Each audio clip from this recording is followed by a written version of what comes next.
유쾌한 남자들의 시시콜콜 토크쇼 김프로쇼 지금 시작하겠습니다. 저는 김프로입니다.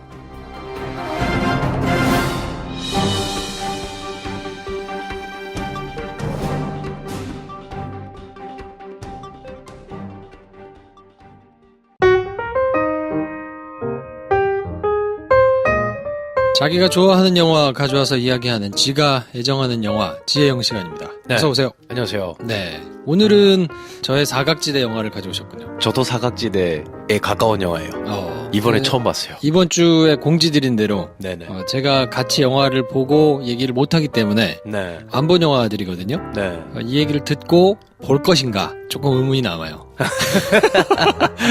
그렇지. 네. 뭐 그런데 어쨌든 설득을 한번 해주시기 바랍니다. 아.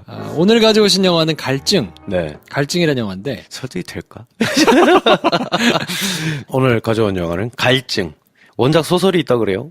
후카마치 아키오라는 사람이 쓴 원작 소설이고 2014년 작품이고요. 음. 나카시마 테츠야 감독의 작품인데 나카지마 테츠야 감독에 대해서 잠깐 설명을 드리자면 불량공주 모모코라는 굉장히 희한한 영화로 데뷔를 하고 그 전에 무슨 다른 영화가 하나 있긴 있었어. 1988년에 음. 바보 자식 나 화났어요 라는 제목의 필모가 있기는 한데 네. 좀 생뚱맞네요. 네. 불량공주 모모코가 2004년인데 그 전에 한참 전에 찍은 뭔가가 있었구나. 이 사이에는 뭐 하셨을까? 88년에 네. 작품이 있고 아마 제가 추측건데 그건 뭐 학생 시절에 만들었거나 혹은 아주 초창기 영화가 아니었을까.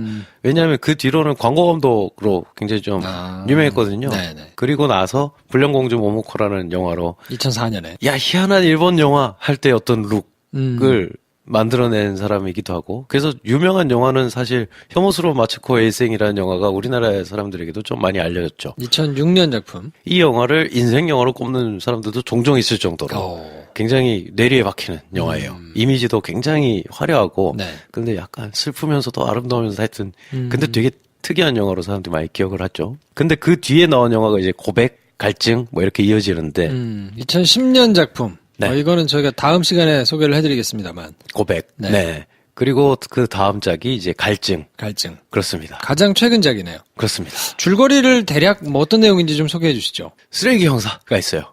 보면 얼굴을 아는 유명한 일본 배우가 이 역할을 맡았는데 야쿠쇼 코지. 야쿠쇼 코지. 네. 예. 이 아저씨가 인생 연기를 보여줍니다. 그 쓰레기로 나와요. 쓰레기. 완전 개차반 인생인데 네. 이 양반이 자기 전처에게 연락을 받습니다. 우리 집 딸이 집 나간 것 같다. 연락이 안 된다. 실종됐군요. 네. 그래서 찾게 됩니다. 내 딸 어딨어? 하면서 이제 사람들을 이제 찾아 돌아다니면서. 근데 이 딸을 찾으려고 이렇게 단서를 채집하다 보니 경찰에 알리면 안 될 것 같은 어떤 것들이 이제 보이는 거죠. 딸이 뭐가 문제가 있었구나. 일단 내가 찾아야겠다. 라고 하면서 이제 딸을 찾는 여정을 이제 그린 영화인데, 이렇게 보면, 부성애. 이렇게만 들으면 분노하고 비스무리한. 분노랑도 비슷하죠. 네. 근데 분노를 보고 사람들이 뭔가, 이거 좀 보기 힘드네. 라는 생각을 하신 분들도 있을 것 같아요. 그러겠죠, 아무래도. 그 영화는 굉장히 잔잔한 드라마였다. 그래요? 이 영화에 비하자면 굉장히 잔잔한 드라마였다. 그리고 갈증이라는 이 영화를 제가 한번 언급한 적이 있었어요. 언제 언급을 했냐면, 비밀은 없다가 개봉했을 때. 비밀은 없다. 그때 아마 같이 놓고 종종 얘기하는 분들이 있었거든요. 그리고 갈증이 나오고 나서 이제 비밀 없다를 봤는데 비밀 없다에서 느껴진 어떤 그런 스타일이나 주인공의 약간 심리 상태나 이런 게 약간 갈증을 연상시킨다 하는 평들이 간혹 있었고 저도 이제 그 생각이 났었고 근데 비밀은 없다를 보고 제가 더 확 밀어붙여 버렸으면 어땠을까 뭐 이런 생각을 했다. 갈증 생각이 났다. 뭐 이런 얘기를 했었는데 사실 저도 갈증을 굉장히 예전에 그냥 대충 봤어요. 대충. 그래서 이번에 이제 처음부터 곱씹어서 한번 다시 봐야겠다 해서 제대로 본 건 이번이 처음인 것 같은데 그때는 그냥 약간 레퍼런스 삼아 지나가다가 클립들만 보고 아니면 전체 내용 그냥 파악되네. 이런 내용이네. 이런 스타일이네. 이랬다가 이번에 봤는데 설득하기는 힘들겠다. 김프로를. 김프로를 설득하기. 벌써 포기하는 겁니까? 이유도 얘기 안 하고? 김프로를 설득하기 힘들겠다. 왜냐하면 내가 이유를 이렇게 적어왔는데 이 이유가 그러니까 다 보지 말란 얘기인 것 같아. 김프로를 보지 말란 얘기인 것 같아. 자, 첫 번째 이유는요? 골 때리는 부녀가 나온다. 골 때리는 부녀. 네. 그러니까 야쿠쇼 쇼지가 연기한 쓰레기 아빠가 있고 전직 형사 출신에. 그렇죠. 딸은 그러면 뭐 쓰레기 아빠의 뭐 쓰레기 딸? 아니야. 악마야, 악마. 아, 그래요? 탐문을 할 거 아닙니까? 딸 친구. 근데 딸 때문에 인생이 다 망했어. 애들이. 악마래. 야. 얘는. 근데 우리가 그냥 악마라고 하면 걔는 보통 우리가 나쁘다라고 하면 그냥 쓰레기 같은 놈 이렇게 얘기하잖아요. 악마 같은 놈이라고 말 안 하잖아요. 그쵸. 우리가 악마 같은 놈이라고 하면 연상되는 캐릭터는 뭐 제 생각에 뭐 조커 뭐 이런 애들이잖아. 굉장히 순진무구해요. 이 딸이 개념이 없는 거야. 야. 이게 예의가 없다가 아니라 어떤 일체의 도덕률에 대한 개념이 없어. 도덕에 대한 개념이 없는. 자기가 즐거운 거야, 그냥. 삶이. 아, 진짜? 같이 있으면 다 말려. 그걸 알게 돼요. 아버지가. 그런데 이 아버지가 쓰레기라서 그걸 알게 되는 어떤 이유가 되기도 하죠. 보통 이렇게 우리 부모들이 어떤 문제를 일으킨 자식을 보면 내 애가 원래 그런 애가 아닌데 라고 하면서 실체에 접근을 못할 경우가 많잖아요. 이 아버지는 그냥 예측을 하는 거야. 지가 쓰레기니까 이런 인간이구나 내 딸이. 이러면서 점점 분노가 커지거든요. 그래서 이상한 부녀의 정을 느낄 수 있다. 이거 부모가 딸을 이해하는데 쓰레기라서 이해하는구나. 약간 뭐 이런. 그래서 골 때리는 부녀가 나온다. 때리는 부녀가 나오고. 자, 네. 두 번째 이유는요? 두 번째 이유는 나카시마 테츠야 감독의 특징이 이 영화에서 그냥 폭발한다. 그래서 이 혹자들을 평론가들도 이렇게 써놓은 평이 있더라고요. 과잉도 많이 과하면 스타일이 된다.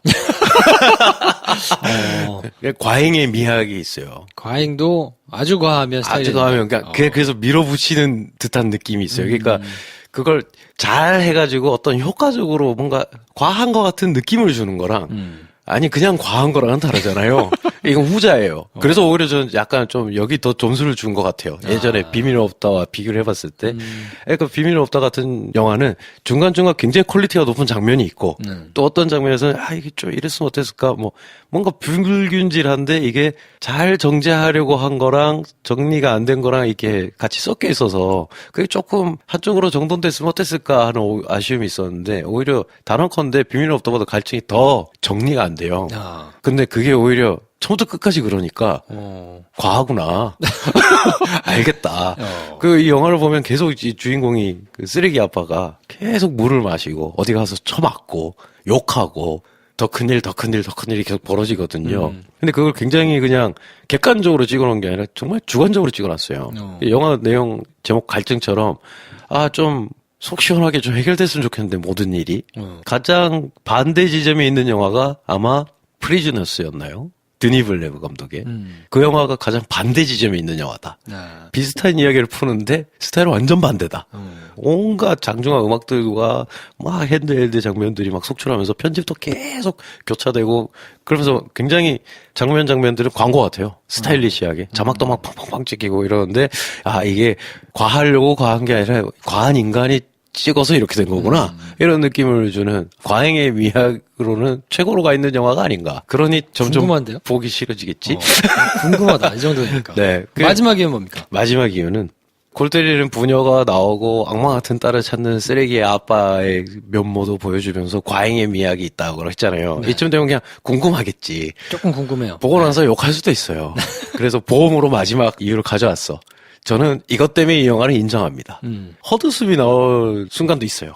그리고 심지어 막 이렇게 과잉된 그 막 편집 안에 하나의 소스를 너무 여러 번 쓸 때도 있어요. 그러니까 어떨 때 너무 아마추어 같아요. 장면이 몇 개 없는데 저걸 왜 계속 쓰지? 막 이럴 정도로 잘 만들려고 한 영화가 아니구나. 그러니까 뭐 그냥 뭔가 표현하고 싶었구나 라는 생각이 드는데 그게 호불호가 극명하게 갈릴 수 있잖아요. 네. 그래서 저는 세 번째 보험 이유를 가져왔습니다.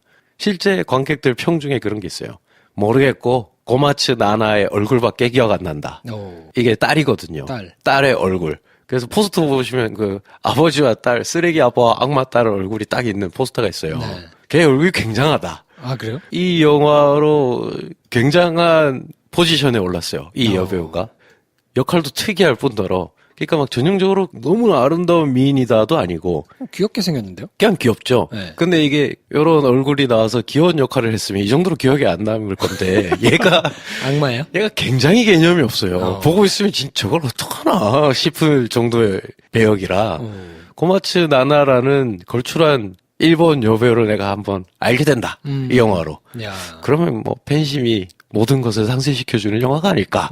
근데 몰라 나는 일본 여배우 난 별로. 나는 알리시아 비칸들 같은 사람이 좋은데 하면 이것 또한 별로 큰 이유가 안 되겠구나. 야, 근데 좀 네. 여배우의 얼굴을 보고 있는데 네. 굉장히 많은 걸 담고 있네요.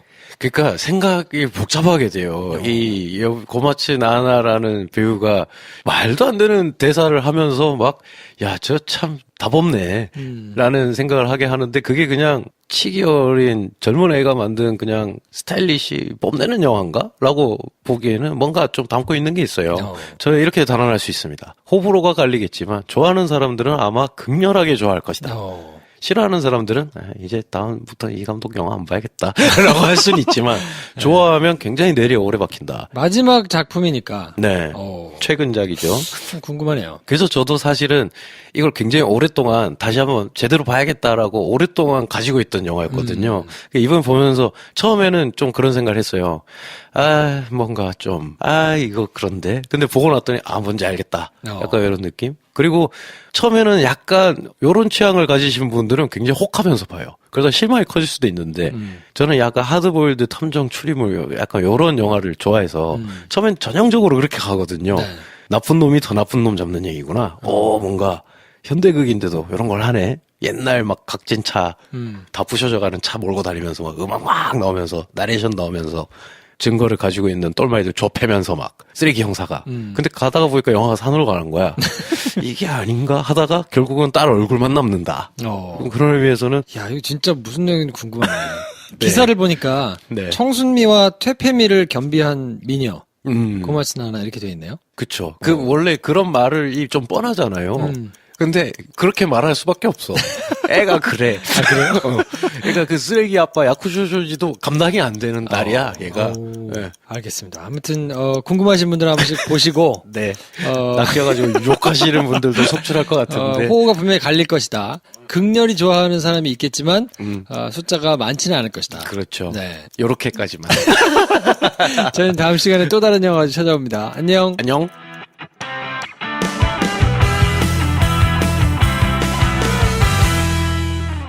좋아요, 구독, 공유, 알림 설정 필요합니다.